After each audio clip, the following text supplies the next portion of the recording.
Welcome to Swapna lifestyle. আজকে আমি ঘরোয়া পদ্ধতিতে চিংড়ি মাছের মালাইকারি করব। আগে থেকে কেটে পরিষ্কার করে নুন হলুদ মাখিয়ে নিয়েছি। এই মালাইকারিটি করার জন্য কি কি উপকরণ লাগবে সেগুলো দেখাচ্ছি। প্রথমে রসুন ফোড়ন দেব তেজপাতা দিয়ে, তারপরে আদা জিরে লঙ্কা পেস্ট করে রাখা আছে। তারপরে আমি এই একটা নারকেল ভালো করে কুড়ে দুধ বার করে নিয়েছি, সম্পূর্ণভাবে দুধটাকে নিংড়ে বার করে নিয়েছি। একখানা নারকেল এই যে আছে। প্রথমে ওভেন জ্বালিয়ে আমি তেল গরম করে নিলাম। এবার আমি এই সর্ষের তেলের মধ্যে, তেলটা গরম হয়ে গেছে, এবার আমি এতে চিংড়ি মাছগুলো ভালো করে ভেজে নেব।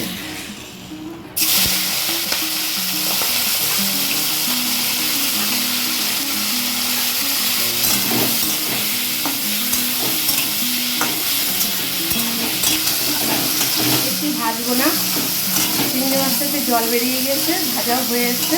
এবার আমি এটাকে নামিয়ে নেব। কড়াইতে অল্প একটু সর্ষের তেল দেব।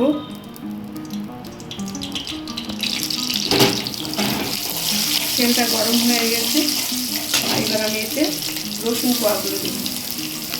আগে থেকে থেতো করে রাখা রসুনের কোয়াগুলো। এবার এতে তেজপাতা দিয়ে দিলাম। রসুনগুলোকে ভালো করে ভেজে নেব।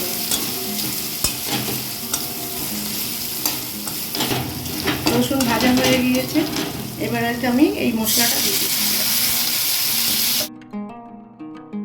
এই ভাজার সময় অল্প হলুদ দেবো, যেহেতু চিংড়ি মাছে হলুদ দেওয়া আছে, মালাইকারিতে হলুদ কম লাগে, অল্প হলুদ দিলাম।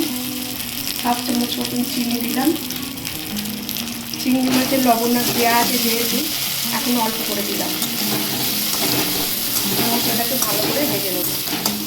মশলা ভাজার সময় একটু জল দিলে ভালো হয়, যাতে মশলাটা তলে লাগে।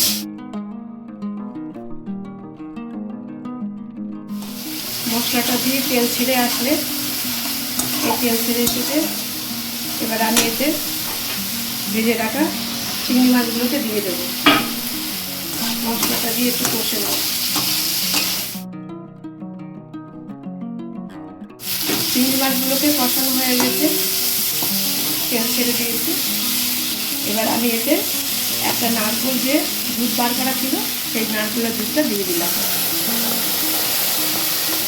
কোনো জল পড়বে না, কিন্তু এই দুধের মধ্যেই মালাইকারিটা হয়ে যাবে। এটা একটু ফুটে উঠলে এতে অল্প গরম মশলা দিয়ে নামাবো। দুটো লঙ্কা চেরা দিয়ে দিলাম। মালাইকারিটা আমার হয়ে এসছে।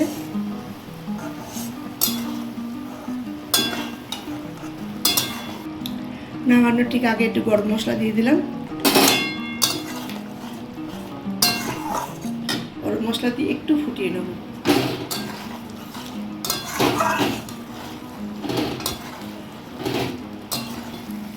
কালারটা কত সুন্দর হচ্ছে। এটা ভালো লাগলে লাইক করবেন, শেয়ার করবেন, সাবস্ক্রাইব করবেন। এবার আমি এটাকে নামিয়ে নেব।